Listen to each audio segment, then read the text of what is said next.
All right, let's get started. First of all, welcome everybody. My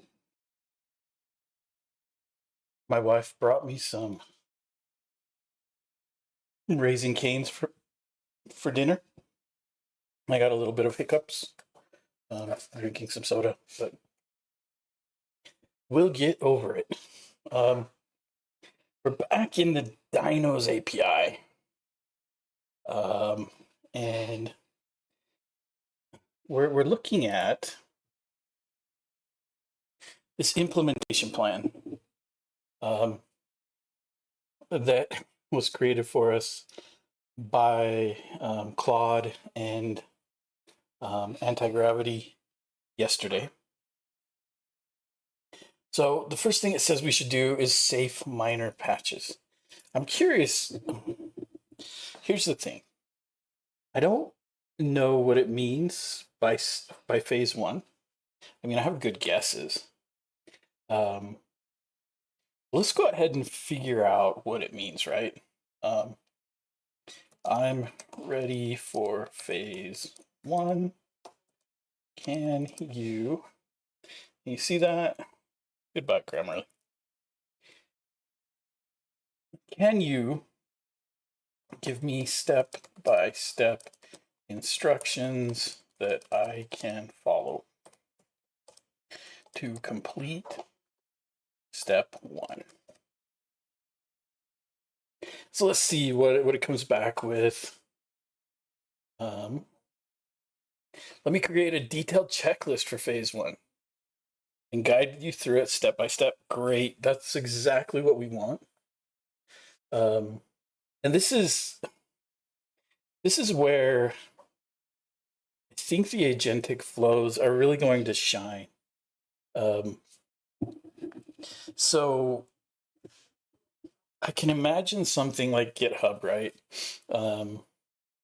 And you know, if we're looking at our GitHub stuff, let's go ahead and bring it up. But you can see, like, we've got all of this stuff opened by Renovate, right? And what if Renovate was smart enough to understand your flow and propose a step-by-step way of going about things? And from there, you could either commit it or you could follow the instructions that it gave you. So here we go. So these are the phase one. So it says create a Git branch. Great, we've already got that. Verify a clean working directory. Okay, backup current state. These are all good instructions. We're not going to do that because we're a streamer and we like content. Step one, upgrade NGRX packages from 17.1 to 21.0. Great. I'm ready to upgrade NGRX from 17.1 to 21. What are the steps I can take that will make me the most successful? Let's see what it says about that, right? Figure out what we can do to be the most successful. My suggestion, if I was to do this, if somebody was to come to me and say, hey, I want to upgrade from NGRX 17.1 to version 21, what would I do to be the most successful? I would tell them, well, first of all, I would ask, are you using NX, right? If you're using NX, I would tell them to use NX migrate to go to NGRX 18. And then from NGRX 18, go to 19, then to 20, then to 21. It's saying, hey, the good news is that 17 to 21 has minimal breaking changes that affect our code base. Let me create a focused step-by-step guide. So, and I'm going to keep all of these instruction files so that we can show them what happened, right? I mean, it's going to take longer than that to it's going to take longer than an hour to run all of these tasks. But what we can show them is, hey, we reached this step, and then it created this document. This document was pretty good, right? And then when we got to, the step to do NGRX, we asked it how to do it, and it produced a fairly decent document, I hope, right? It's still working, which is interesting. Well, now it's loading. Wonder what the difference is between working and loading. So there we go. So now it's created the NGRX upgrade diagram. I was going to say diagram and stop myself. Document. Here we go. Wow. Has very low risk. Why this upgrade is safe. No breaking changes affecting my code. Your signal store usage is compatible. Migration schematics. Estimated time 15%. Overall confidence is 98%. I like that. So what has changed from 17 to 21? Moved operators to NGRX operators, not used in your code base. The ESLint config changes are separate from the upgrade. Version 19 renamed compute to props and store features with an automatic migration. State object freezing and dev mode were already compatible with that. Version 20. Internal signal optimization, transparent to my code, and NGRX components went into maintenance mode. We do use component store. Version 21 is the events plugin stabilization. We don't use events. And then Angular 21 alignment, and we're already on Angular 21. So it's like, hey, your code base is fully compatible. So upgrading the NGRX packages, the magic step. So it wants us to use Yarn, which is not good.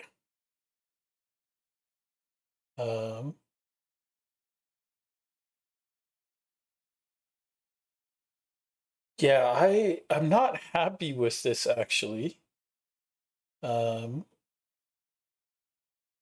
Like there's good stuff here, but it's not using the tools properly.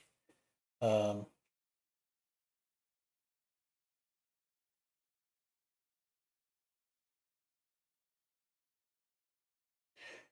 mean, there's a lot of good stuff here, but I don't like the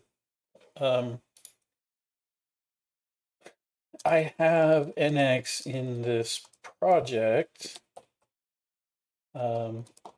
Let's use NX migrate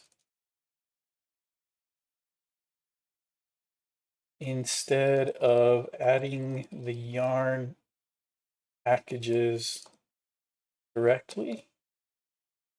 This should pick up the migrations from version to version.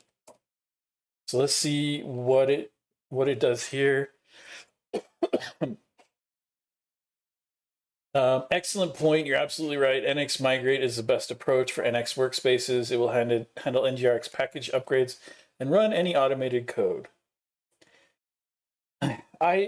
So this is one of the frustrating things with LLMs, and I read an interesting story today about LLMs. It was a fascinating look at when you're working with a large language model, right? Will the large language model push back and provide the best advice? And the person writing the article, they were talking about asking the three big ones, Copilot, Gemini, and Claude, for help in making what did they call it? It was a tater tot cheesecake was what they were making. And that sounds horrible. But it was really, really it was interesting. They said that based on how you asked, some LLMs were quicker to respond and help you out than others. But regardless, Copilot was just like the total yes man. ChatGPT, Copilot. When you asked it to make tater tot casserole, it came up with a recipe, or not casserole, tater tot cheesecake. It came up with a recipe that included a crust made from tater tots, and they said it was a weird recipe, but because ChatGPT was so confident, it sounded like it would work. So then they talked about they talked about Gemini, and Gemini pushed back a little bit, but it still decided that maybe tater tot cheesecake was really a casserole and should be a savory dish. But it was really Claude that actually pushed back. But this is kind of the issue that we see, and a lot of people point this out, that LLMs are just like quick to be like, oh yeah, great idea, right? Even if this wasn't the best choice, I don't know if it would push back and say, oh, excellent point, right? So let's see now. Now that we've done this the right way, so using NGRX migrate,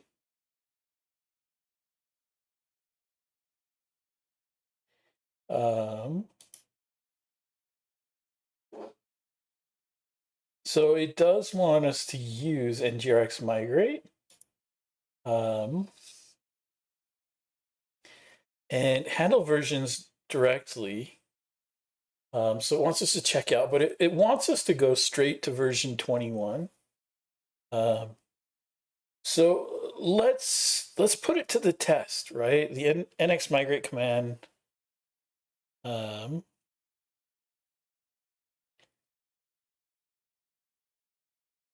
So it wants us to take a look at this, and it wants us to see these expected changes. So let's see if it actually works, right? So let's go ahead and terminate everything. So that is gone. That one is ended. And let's just do npx nx migrate. And it says ngrx store at 21. Do I have ngrx store installed? Let's just take a look at what we have. I don't think I've got store. I've got signals. So I've got component, which it told me I didn't have, so that wouldn't have been a problem. I've got component store, I've got the ESLint plugin, and I've got signals. What I don't have is NGRX store. So already we're in trouble here. But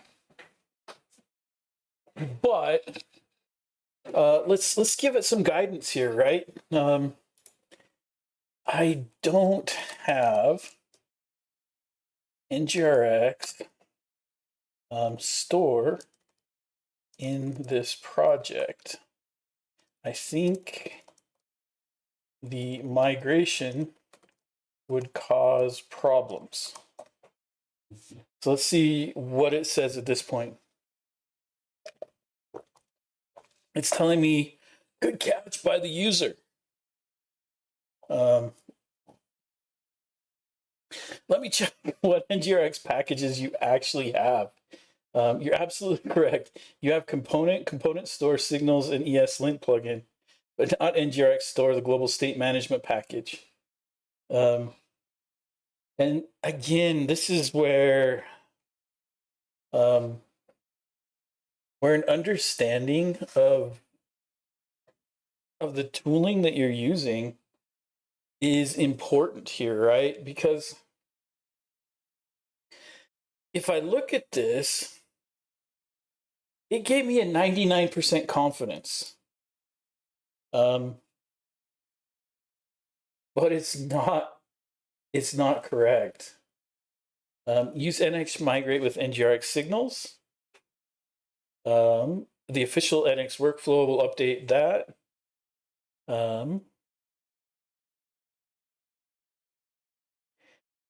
Direct yarn upgrade, and it's recommending a direct yarn upgrade again, right? Simple direct, use direct yarn. See, this is bad. Like, there's 0 breaking changes, but there's no way to know this.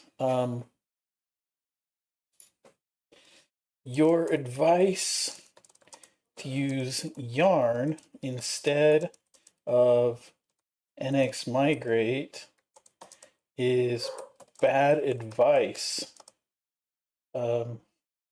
It will miss any migrations added by the NGRX team.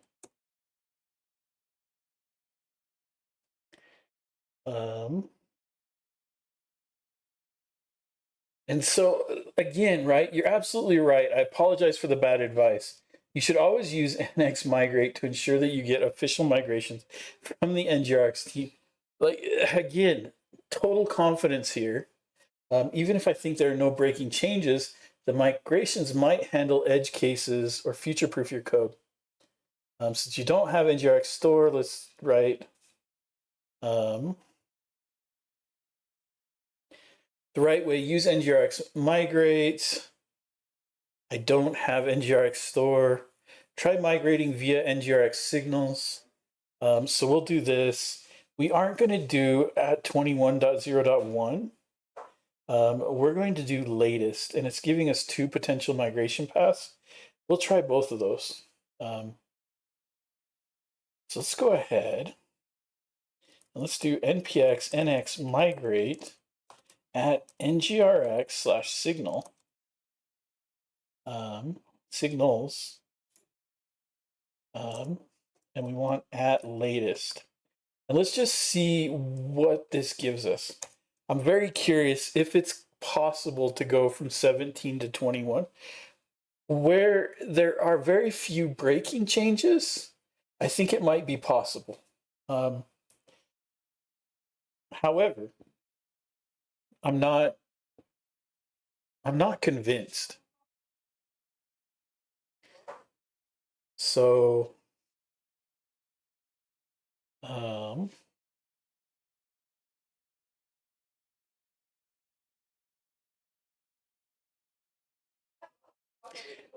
I also did some investigation before the stream on Volta. The Volta team has pinned on their site that they're no longer supporting Volta.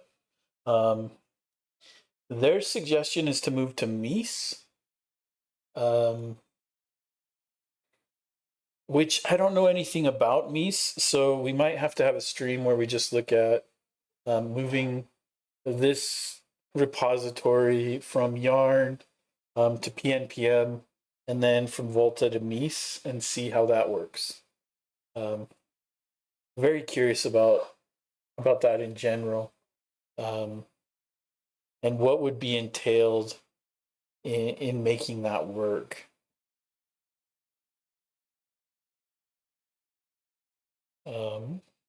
But I don't want to get embroiled. So here's the interesting thing. Last night I was contacted by NG Tunisia. And NG Tunisia wants me to talk on Signal Store. And Signal Forms. So and they want me to do that next week. So I've got to come up with content for that. So on Sunday, we'll probably be looking at what we can do for Signal Store and Signal Forms or the NG Tunisia meetup. Um, so this week, NG Asia, next week, NG Tunisia. And I'm happy to do this. It makes me excited to be able to work with other communities. And it's fun to be recognized. Um,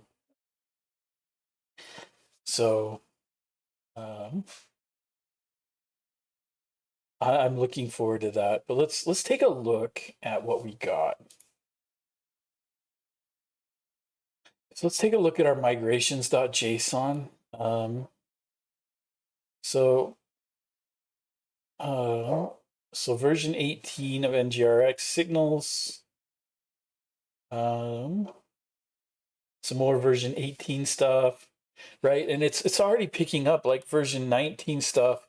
And if I had followed, here's the 21 stuff, the with effects, to with event handlers, right? There's a whole bunch of stuff in here, and it looks like it'll go fairly smoothly, so I'm happy about that. But if I had believed, if I just believed what Claude and Antigravity gave me, and had gone with the Yarn packages, I would have missed all these migrations. And that's what really bugs me about what was presented. And this is, again, this is where you as a developer and as an engineer and whatever position you have at work, it's incumbent on you to understand, hey, this stuff doesn't make sense. Because if you break something and you wind up on the loot on the I cannot speak today. I've been in meetings all day. My tongue is just not happy. It doesn't want to speak. But if you break something, your company winds up on the news, you can't blame the LLM, right? Your name is going to be on the commits and stuff like that. So when you're working with these agents, be very, very careful about what you allow to slip by and what you don't allow to slip through. It's very important that you understand that the code you're working on is still yours, whether it's generated by an LLM or whether it's written by you. And it's still important for you to understand what's being written. It's still important for you to understand what the potential what the potential problems are with the code that you've written. I can already see that it caught some files. And so that's fascinating that there were some changes that needed to be made. You can see this up here. It said, it updated the details store. And then it updated some stuff in the components. So let's take a look at what was actually changed. So we'll go ahead and stage the migrations. We'll stage the changes to the package. We can see here that it did grab the component and the component store. It grabbed the ESLint plugins. It grabbed the signals. But then it added NGRX operators also at version 18. Interesting. Is NGRX operators not updated?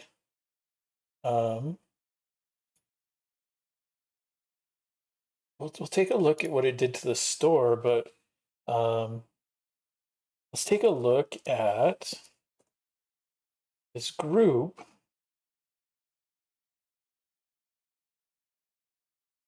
No, see right here, it added NGRX operators at 18, but it didn't migrate it. So we're going to need to run that migration ourselves. Um, we've also got some NX Angular and stuff upgrades. I'm not going to worry about those tonight. But we can do npx nx migrate at ngrx/operators at latest. So we're going to have to run this migration too. This is another thing that as you're working through changes, make sure you're, as they said when I was a kid, make sure you're dotting your I's and crossing your T's. And it's just an old, I don't know, an old American, maybe old West Coast way of saying, make sure you're checking everything, right? Being careful. Because we could have wound up with NGRX operators at an older version, and that is a problem. Well, it's probably not a big problem, but it's not ideal. So because we migrated NGRX operators, it's also pointing out every other NGRX thing we have here. I had to tab out for a while, but I heard NGRX operators. At some point in the range you are upgrading, they changed the signature of a couple of functions, but the NX schematic should handle it exactly. And that's again another issue with when you use the yarn add that it was saying was the best way to go. That's going to miss all the upgrades. And so if we'd done the yarn add, we wouldn't have gotten the NGRX operators. Then, because we added NGRX operators, to Michael's point, we weren't going to get the migrations that we needed for NGRX operators. So we can go ahead and run yarn here. And then we'll see that when we go look at the migrations now, so the tap response signature is no longer in NGRX operators. So tap response was deprecated. They added a migration to change it. So we've migrated NGRX operators to version 21. So the last thing we want to do is just run the migrations. I don't think we were using tap or tap response. And so I don't think this migration is going to do anything for us. But it is important. And this is, so the interesting thing is anything that on their site says that you can use ng add or ng upgrade or stuff like that, you should use nx migrate if you're using an nx migrate, like an nx workspace. It's going to do the same thing. Yeah, tap response is amazing because it forces you to handle the error case, right? And a lot of people weren't handling the error case. I think we use JS Cutlery to handle the error case in our code. So we didn't need tap response. But there is a tap response and a map response that forces you to handle that error case. With the mutations, and Michael knows a lot more about mutations than I do, it's going to be it's a lot better than you can use the mutations to handle when your state changes and things like that. And I really need to get in and do more with the mutation stuff. So let's stage this yarn lock file. And then let's take a look at what it did with this. So it added a protected state false. And then a with state, the edit dyno state. So really all it did is it added this piece that says with the protected state and set it to false, because before the protected state was put in place, the default handle was a non-protected state where mutations were allowed. I want to get to a protected state, so we're going to edit this file. And we're going to take out this protected state stuff.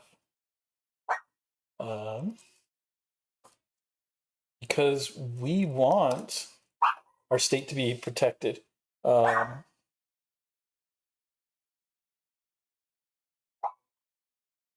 and by doing that, we actually by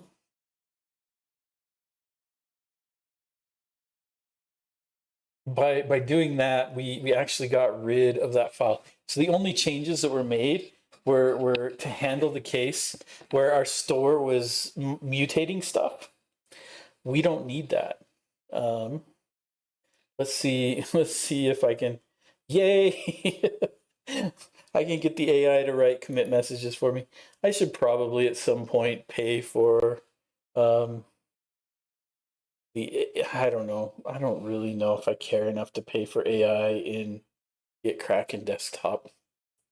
I was about to say that I should, but I don't even really know if I care.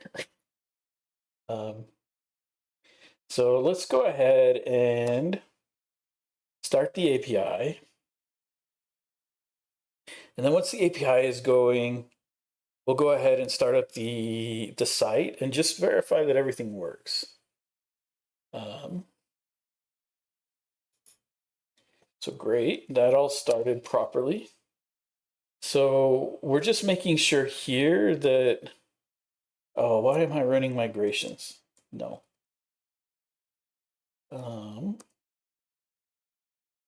There we go.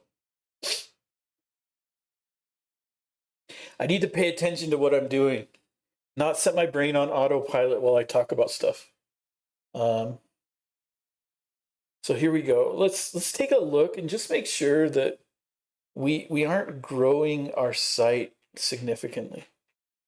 So before we got into this,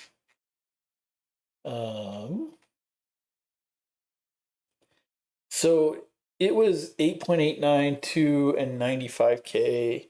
I'm not worried about the styles.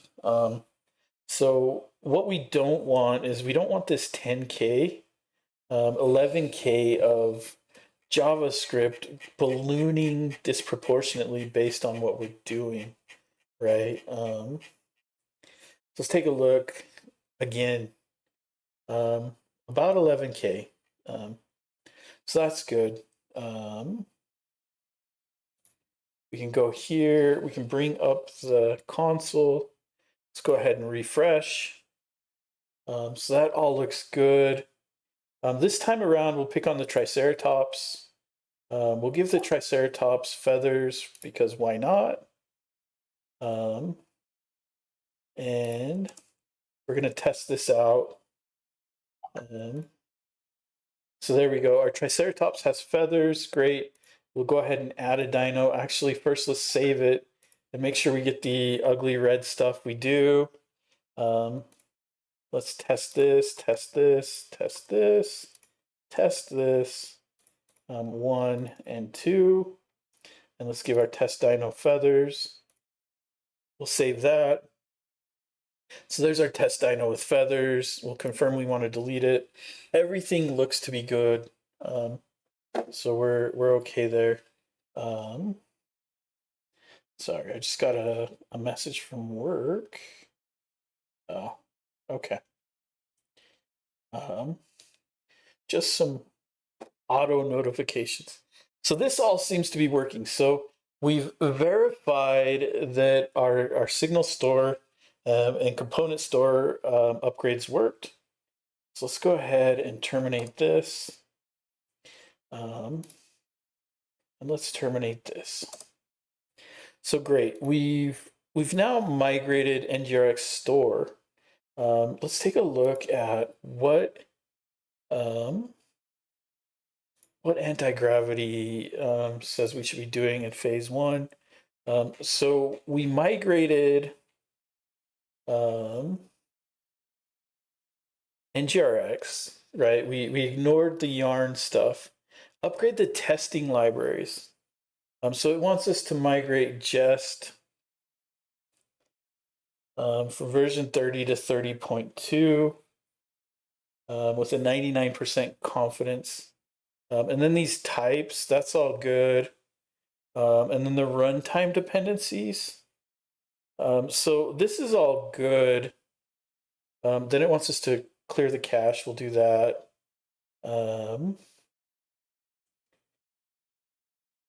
And it'll be interesting to see what the build is like.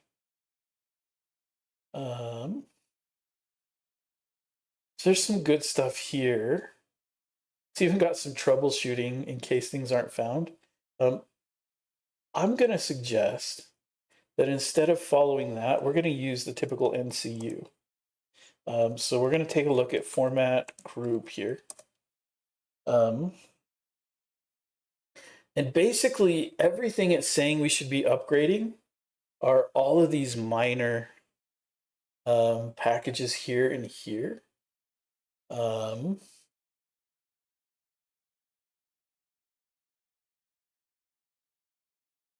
So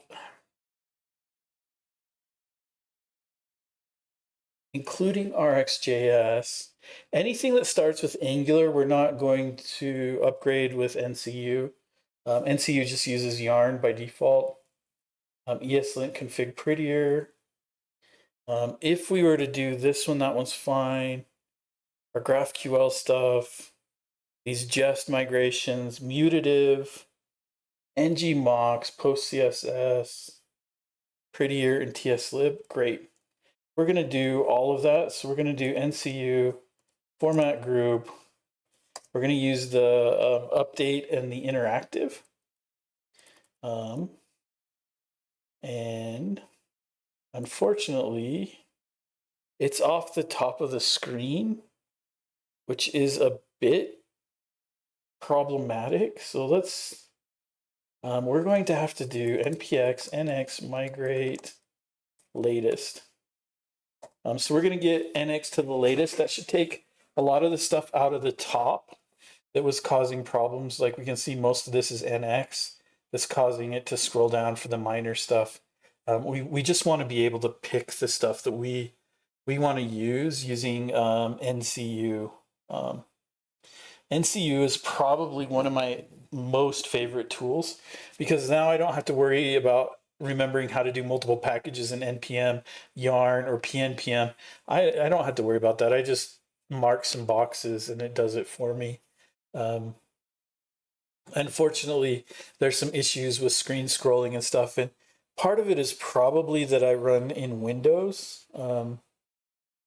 And part of that I could probably fix by doing like some Linux stuff. I don't know. Like I could use WSL, or I could, I could run my own Linux Docker containers or who knows what, right? And fix a lot of my issues. I do like the issues that I'm experiencing, not because they're fun to work with. Like if I was working with them on a daily basis, it would be a different thing. But because I'm working with them on stream, it gives me an opportunity to show people what do you do when your tooling fails, and how do you deal with tooling when it's not doing what it should be doing. And so by using the least popular way to run these tools, yes, I am exposing some edge cases and some darker parts of the tooling, but I think more important than anything, it shows, hey, we can do stuff, right? We're developers, our tools, I mean, as things move more and more to Rust, fixing is probably going to be more difficult. But I also think as tooling moves more and more to Rust, a lot of these issues are going to be less and less prominent. So I don't know. There's pros and cons to moving to Rust, but until we get there, we can debug JavaScript errors. We can debug TypeScript errors. So yeah. I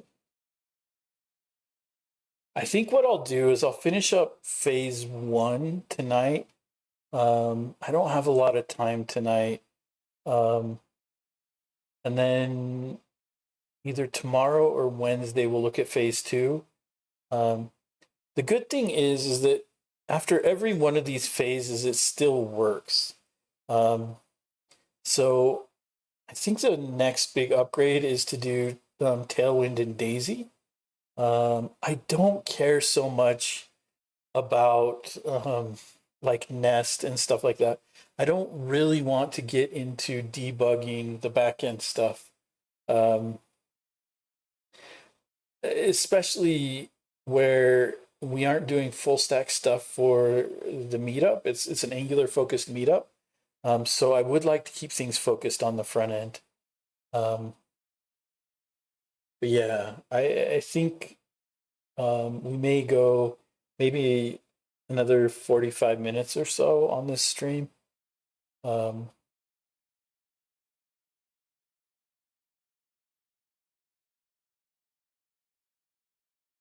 yeah, I am hoping this goes quickly and easily.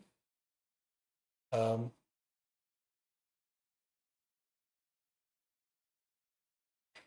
the other thing I'm going to be competing with is my family on the internet. So there were no migrations to run. So we'll just run yarn, and that should upgrade an X for us.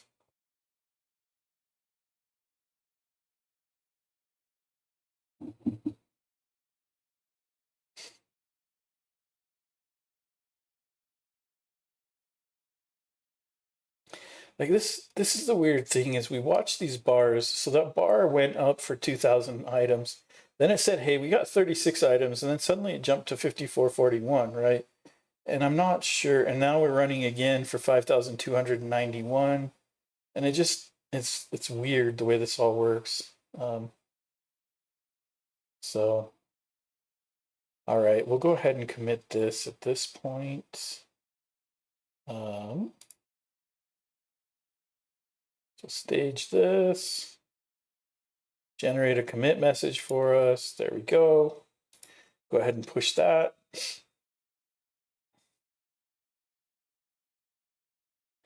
All right, so that's not where I wanted to be. Let's now see what the NCU looks like now that we've gotten NX out of the way.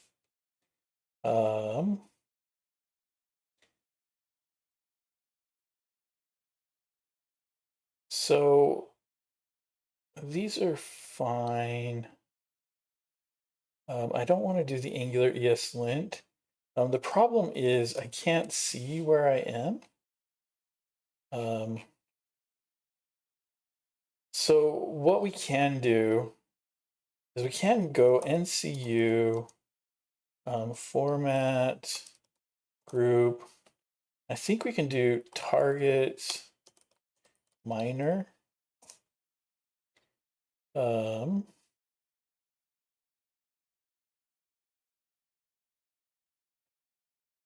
No, it's not target. I want patch and minor. But let's try help on this and see.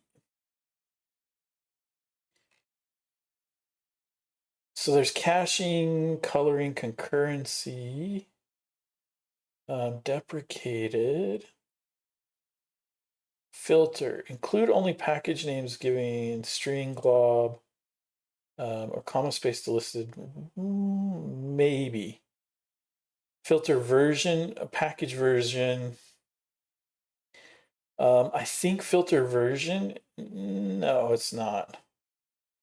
Format, no. Global, install, interactive.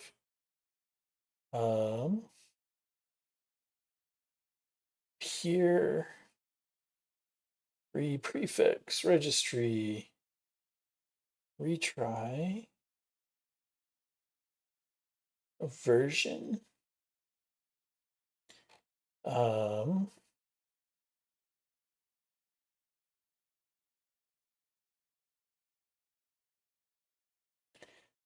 Filter is a list of regex package names.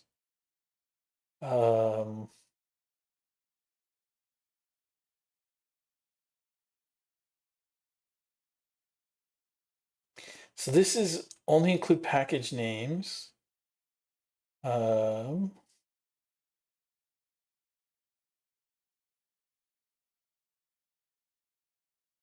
see what filter version does.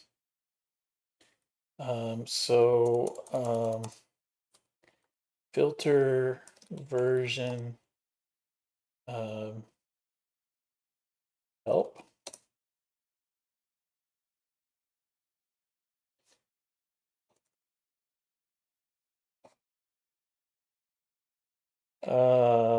I'm doing it wrong. Dash dash help filter version. So NCU dash dash help filter version. Include only versions. The predicate function is only available. This is semver.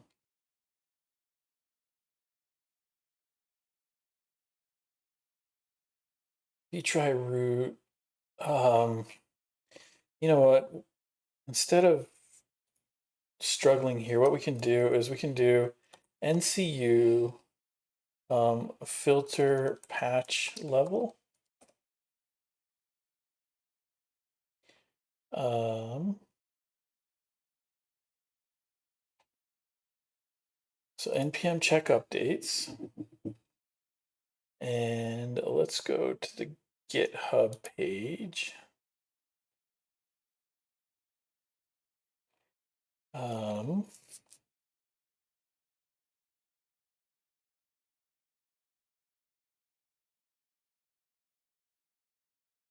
So interactive mode is my favorite mode.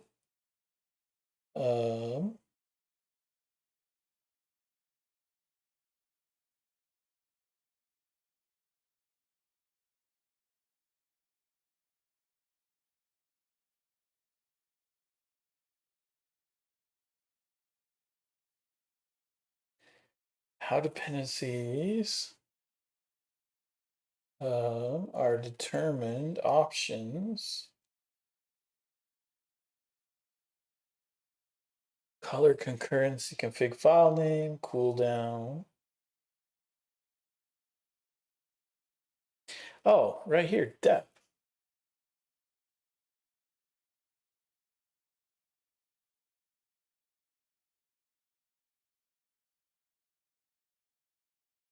No, that's just the version of your file. Deprecated.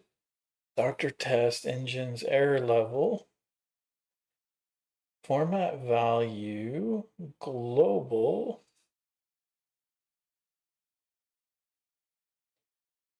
Interactive.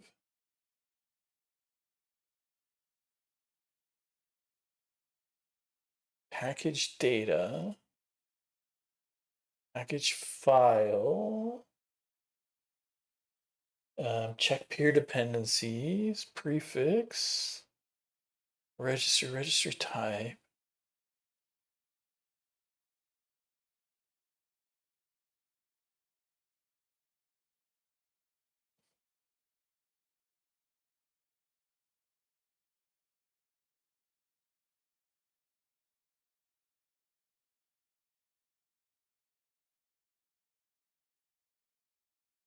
Doctor's really cool. Filter.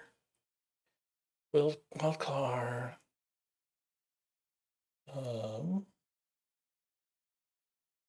Filter results. Formats.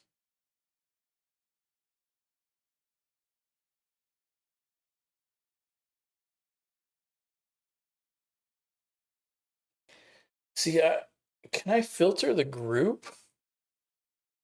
Install package manager. NCU peer or no peer. Registry type. Reject version. So target, greatest, latest, minor, major. Well, so target should be able to do minor and patch.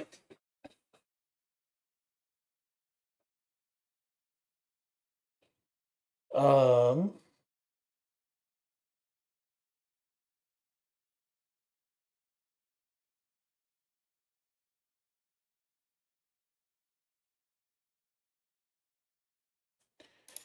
so if we do NCU format group target patch,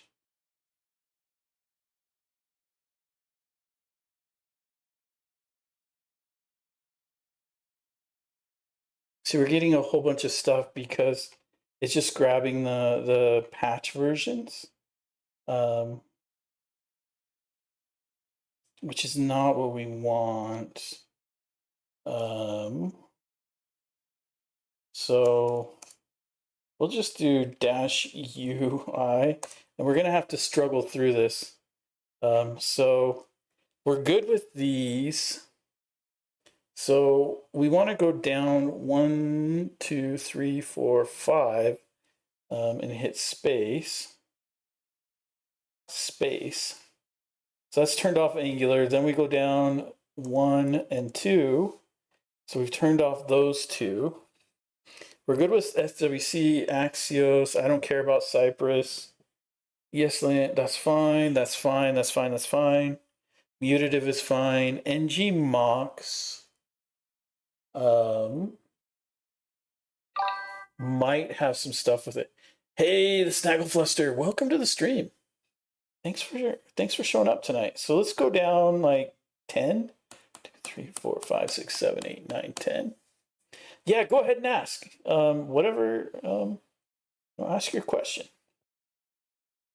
So there we go. So then we got post CSS, prettier, and tslib. Those are all good. So now I'm just going to hit enter, tell it yes, do the yarn install on those.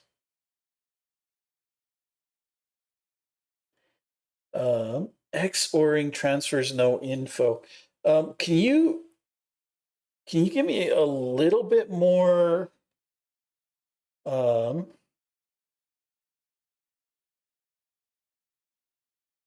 18.19. Wait, what? NPM version 11.62. Volta list. Oh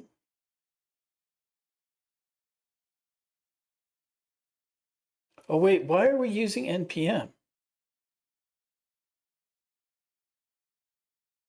The engine node is incompatible. Oh, never mind. It's node. Our node should be 24. Node -- version. Yeah, 24.13.0.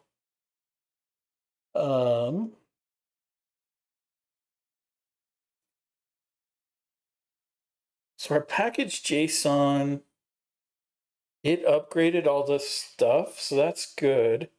But I think it failed on the yarn. So let's just see what yarn does here.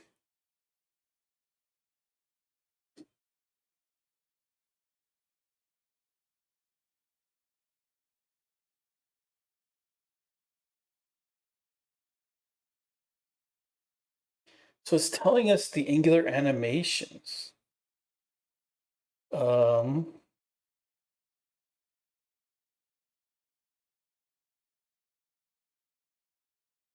I think it's because yarn or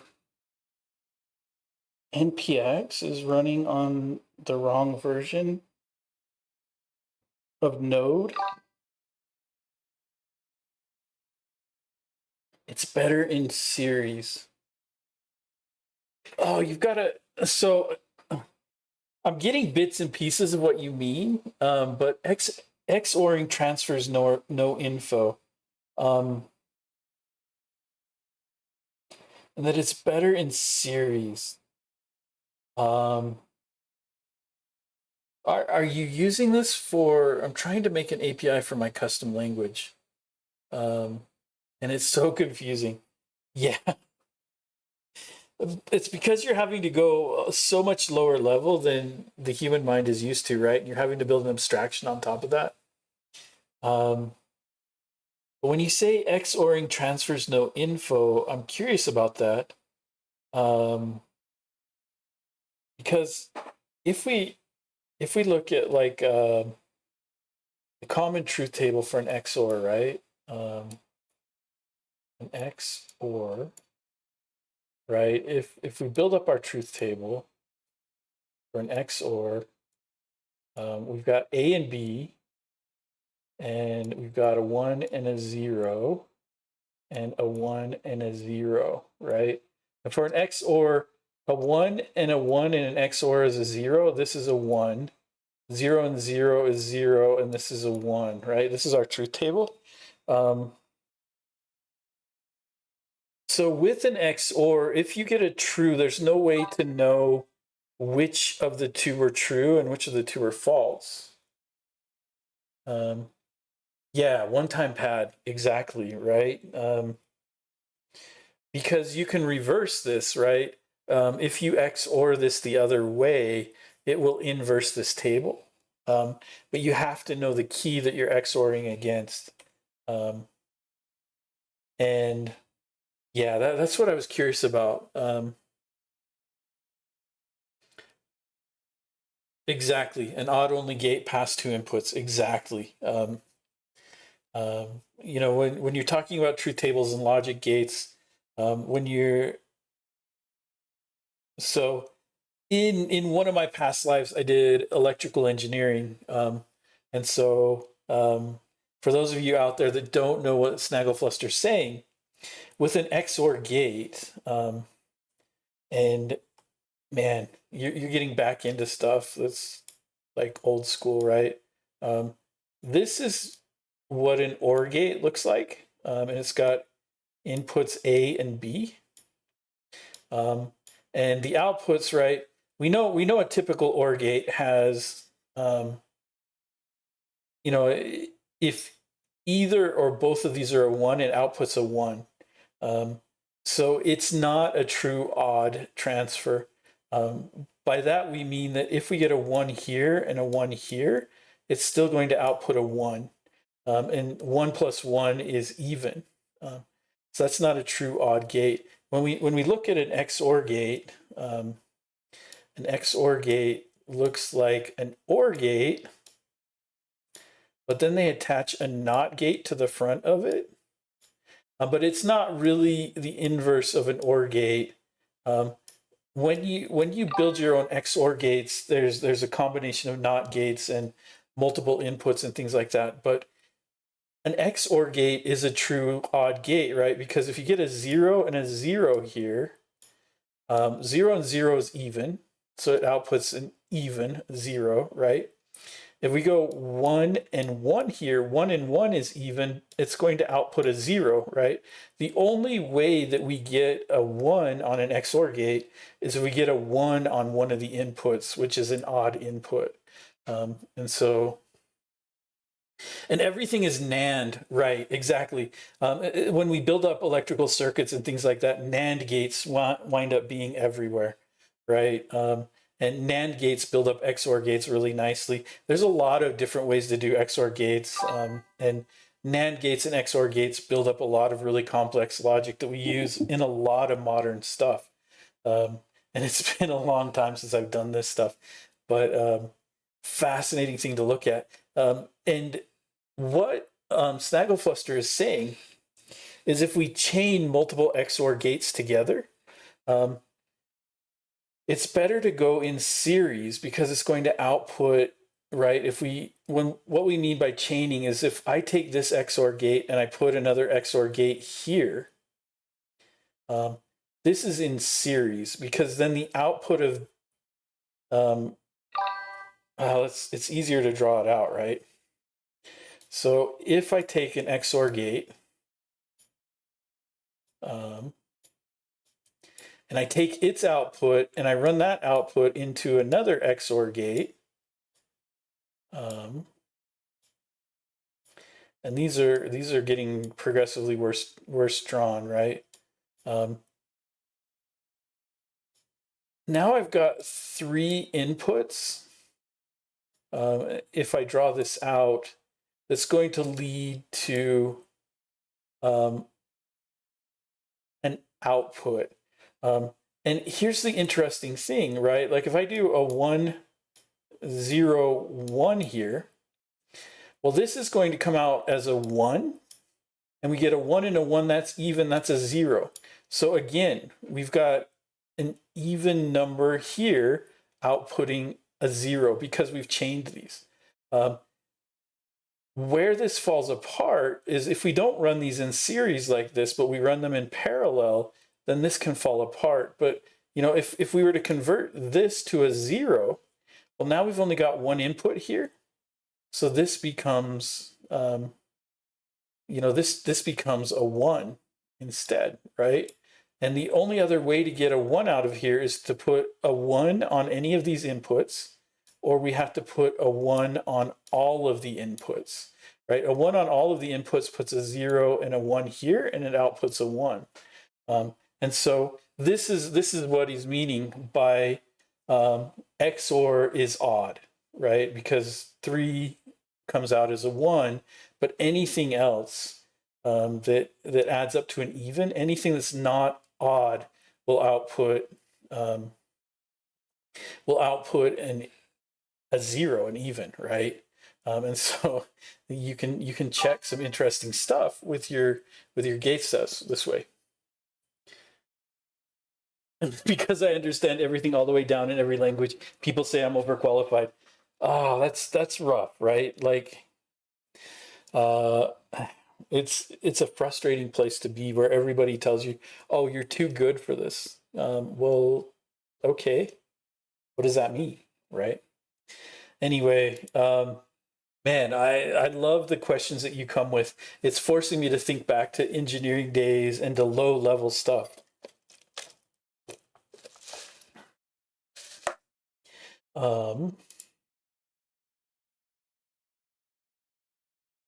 Here's my hot take of the night. And for those of you who are not in the US, I apologize, but there are certain places that people love that I don't understand the extreme love.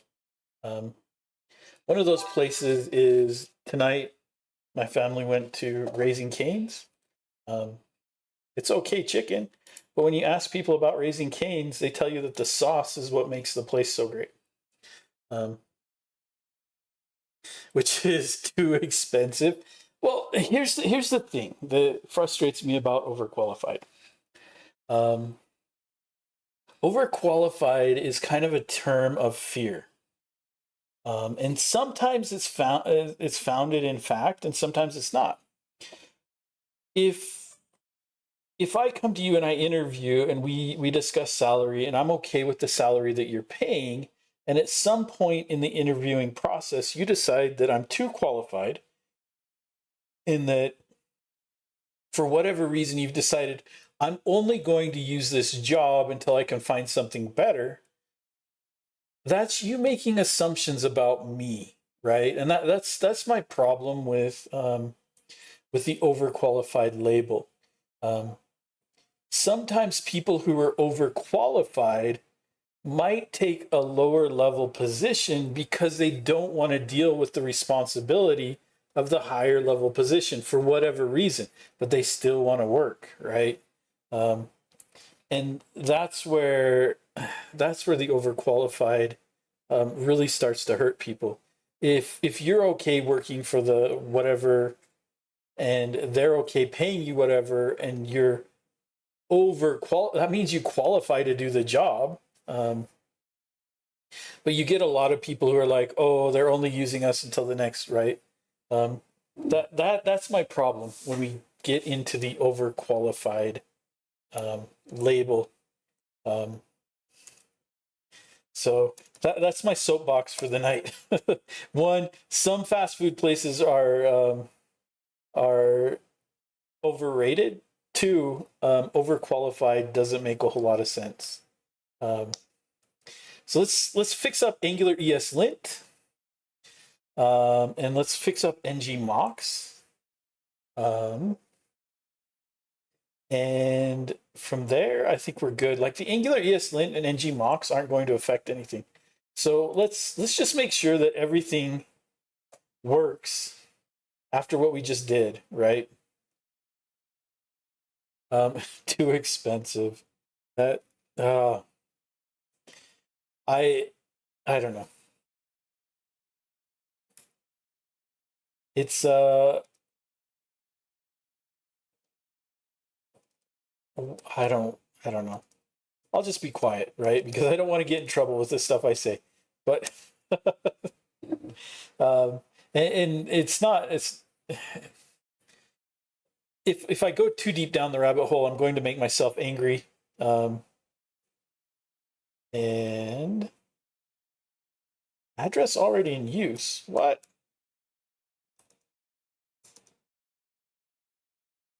What address is already in use?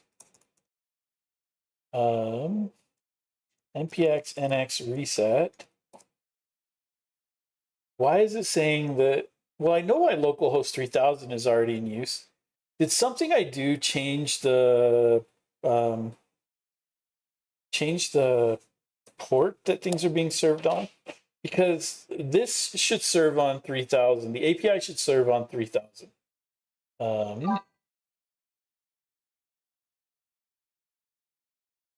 Like I understand PHP, Java, C, C#, C++, Python, HTML, HTMX, COBOL, Algo, Fortran, Swift, Rust, R, Lua, Go, Flutter.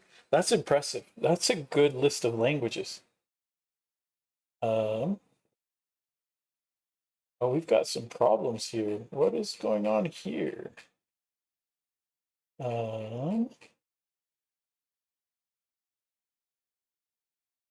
What did I break? Oh no.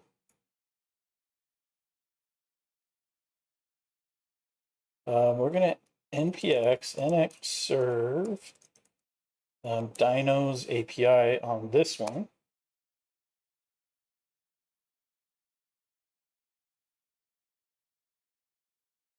It didn't successfully run the serve.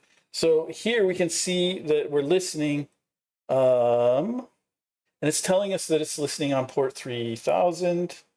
So here, npx nx serve angular -dinos. And let's see. Oh, I tried to serve the Dinos API on this one. That's why it was telling me the 3000 was already in use. Duh. We've got some problems here.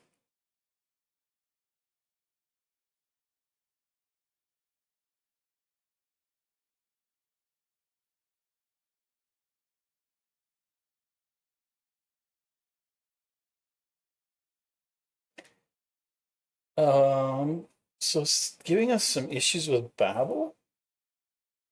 Why are we getting issues with Babel? This is why you don't do what I just did.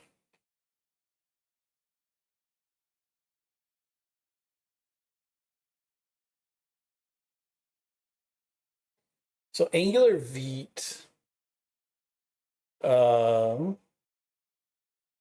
is giving us some issues. I wonder. So NCU, let's format group here. And I wonder what I did to break this.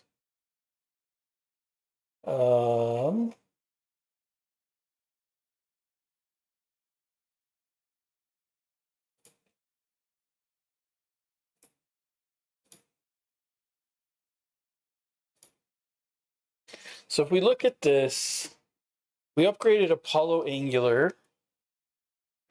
We upgraded Nest.js schematics. That shouldn't have affected anything. The SWC node register and SWC core, that may have caused some problems. Auto prefixer shouldn't have messed with anything. Cypress we're not using. ESLint config prettier. No.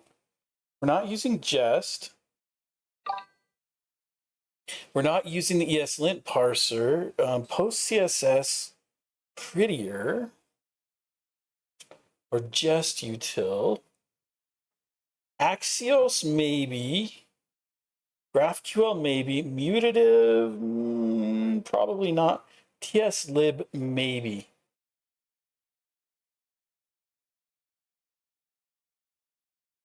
So I often put, I know 80 combinations of coding languages, but I could make it 100 if needed. That's crazy, man.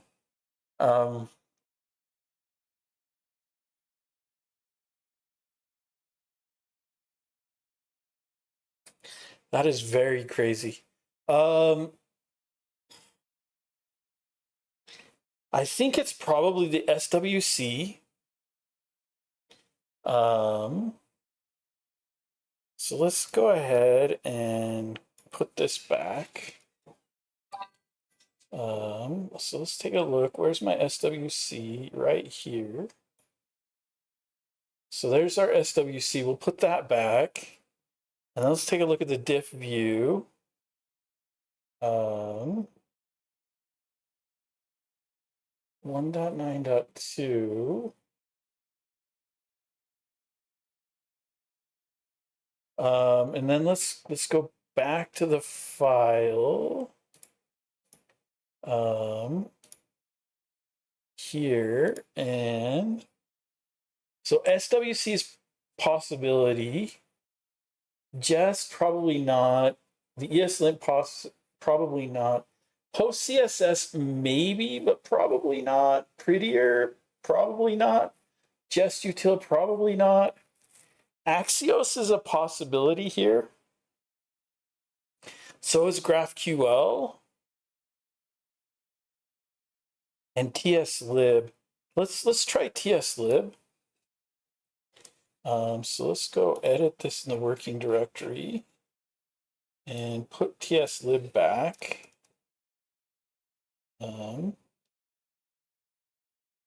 So there we go. And now that we've done that, let's go ahead and run yarn again.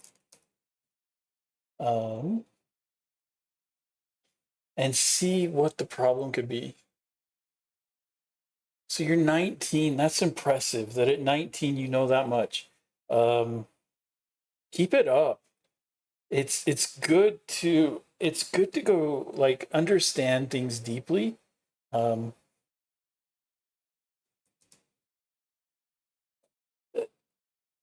know,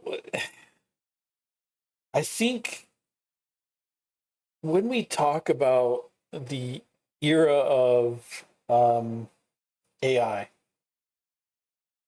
so yeah, it was one of those files. It was SWC or TSLib. I really don't care. I'm not going to mess with either of those. So we're out of files. So fix compiler issues. And so here's the question, right? How did I know what to look at? TSLib is unlikely to be the culprit, but it could have been. Most likely the culprit was SWC, and specifically probably SWC node. And we could check this out, right? So to check this out, what we can do is we can go and say NCU format group, and let's look for TSLib, and then we'll do -UI, right? And we need to go the other way around. So we'll just do TSLib UI.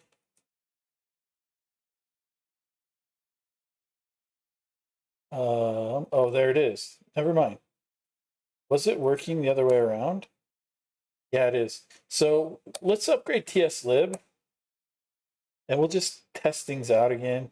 We're getting an issue. I think it's coming down to yarn, really. So we'll get TSLib back in place. Yeah, I try to run as few ads as possible.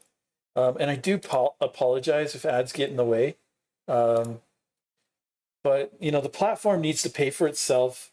Um, I'm not making hardly anything off of streaming. I think I make like $50 a quarter. Um, Granted, my audience isn't very big, but I'm not doing this to make money. I'm doing this to help people out. So I do try to run as few ads as possible, um, but some of them are just going to happen. Um, and I don't know. There's not a lot I can do about that. So let's see here. npx nx serve, and we'll serve the Angular dynos here. So we can validate that it was the SWC files. And oh no, tslib.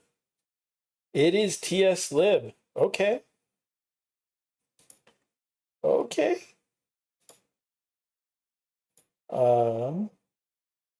So we can go ahead and discard these changes. Oh, and let's go ahead and run yarn again. That should put tslib back to where it was. So I don't know if it was tslib. I don't know if it was SWC. I imagine if I put SWC back in place, well, we could try that too, right? So let's just go and do npx nxserve angular dynos. We can validate that it compiles. We haven't validated that it works. I'm not too concerned that it's going to break.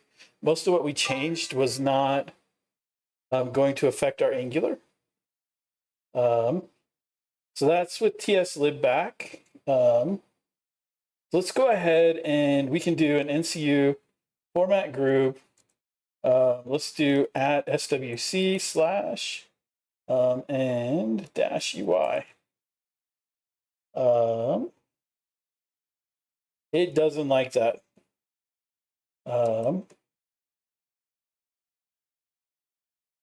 Let's try again.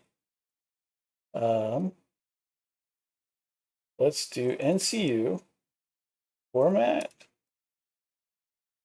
group and in quotes at swc slash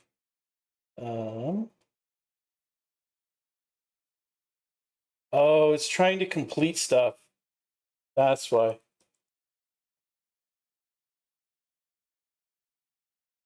Oh, come on. And then dash UI. So let's just search for SWC.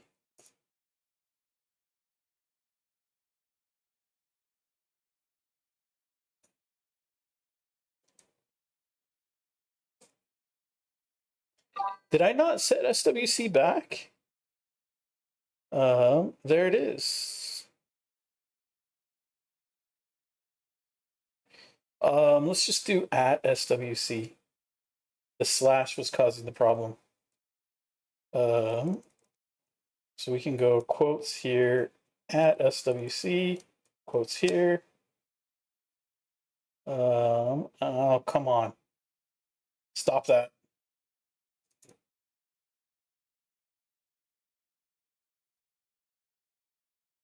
No dependencies. So what we can do is we can go and make a regex here. Slash dot star swc dot star slash. There we go. So there's our two SWCs.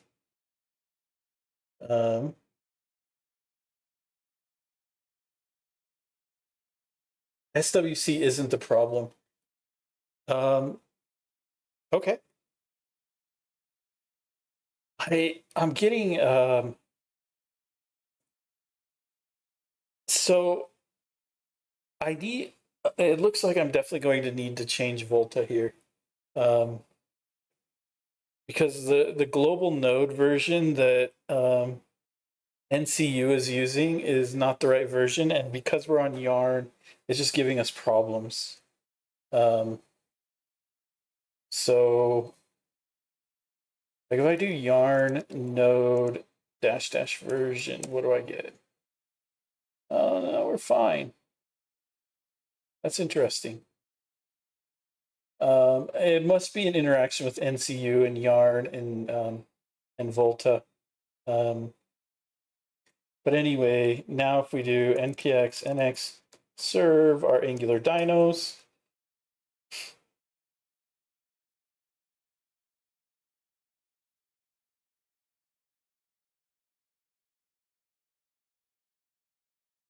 all right, you're right. It wasn't SWC. And I know there are ways to pronounce it.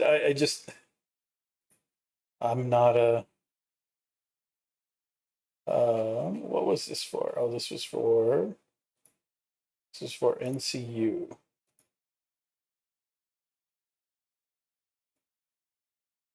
So there we go. Let's take feathers off of our Triceratops. And we'll remove our test. And we'll save it. And things seem to be going okay.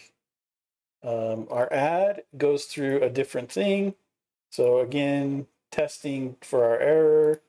Test, test, test, test. 102 kilograms. That is ridiculously low density. Thing probably floats on air. But there we go. So all of our upgrades are good and in working order. So we put our SWC stuff back. It was tslib, and tslib can cause some issues because it's the library file that's used to do a lot of linking. Add SWC star back. So it can cause some issues.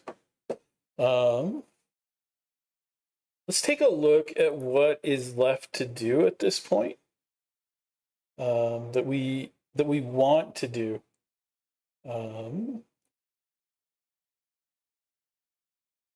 So if we take a look and we just do an NCU and a format group, what is left to upgrade? Apollo client is probably GraphQL code gen, TypeScript code gen, all that stuff we probably don't need to do. JS cutlery we can probably upgrade. Nest I'm not going to touch. ngneat spectator is testing. Let's not worry about that. Prisma client is backend stuff. Types node. TypeScript ESLint is going to version 8.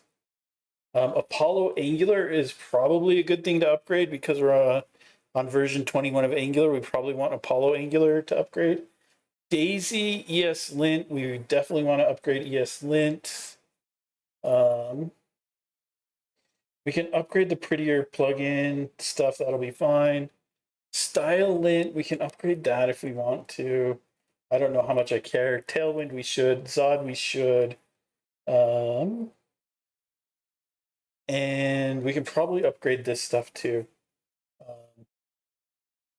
So I think that's what we'll do. Let's do this Wednesday. Night and tomorrow, I have a couple of things going on. So I need to end right now. Yeah, it's completing stuff. Can I tell you something? After working COBOL, I know what I'm worth. And I'll be asking for COBOL level money. Brother, COBOL level money is like, you know, the memes of the guys that know PHP and they're driving Lambos. COBOL level money puts those Lambo guys to shame. I hope you get COBOL level money. If you do, just give me a shout out every once in a while. I'll be happy for it. That's awesome. I love it. Yeah, no problem. We'll be back Wednesday night, probably around like 5:30 ish. Let me just validate on my calendar what I've got on Wednesday. Yeah, Wednesday around like we'll say 5:30 Mountain, if PHP is for government. Um, COBOL. The thing about COBOL is there's very few people that know it, and COBOL runs most of the big financial systems, right? Um, and it's been that way for so long that nobody wants to touch these systems. They still run, nobody wants to touch them. And so if you're somebody who can go in and maintain COBOL, you're worth a lot to really big, really powerful, very rich companies.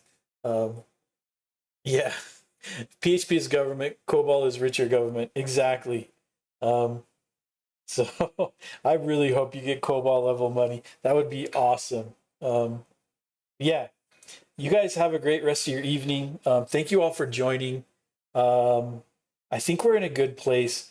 We'll come back Wednesday at 5:30 p.m. Mountain, and we'll finish up the rest of the upgrades. And then at that point, we're to a place where we can really start talking about interesting stuff with AI agents on Friday.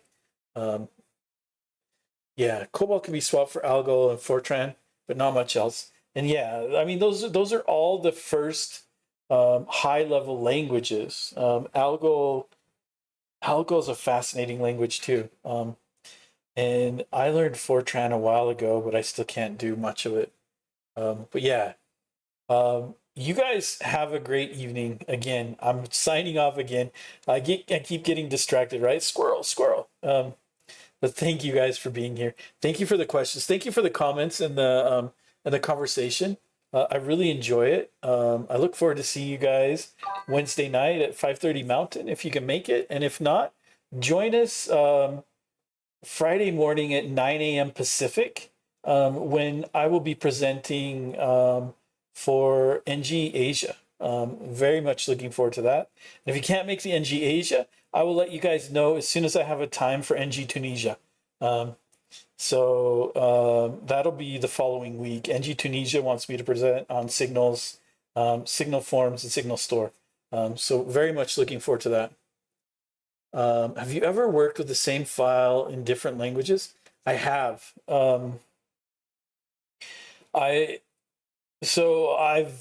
I've been working, and you got me again. This is the last story. I've been working in tech for a very long time. If you've worked in tech for as long as I have, and you've been writing code for as long as I have, you've been involved in all sorts of migrations, right? Rewrites, whatever you want to call them. When you move to new platforms and new languages, I've re-platformed multiple times, and there's issues with that, right? But I've also swapped languages a couple of times too, and there are bigger issues with that, especially when you're going from very, very ancient languages to more modern, higher level languages, and you're trying to take advantage of modern language stuff, but then you accidentally introduce rewrites are dangerous. That's where I'll leave that. But yes, I have. It's a fascinating thing to do, and it is probably one of the more dangerous things you can do is swapping languages when you have a working product. Yeah. Good night, everybody. I definitely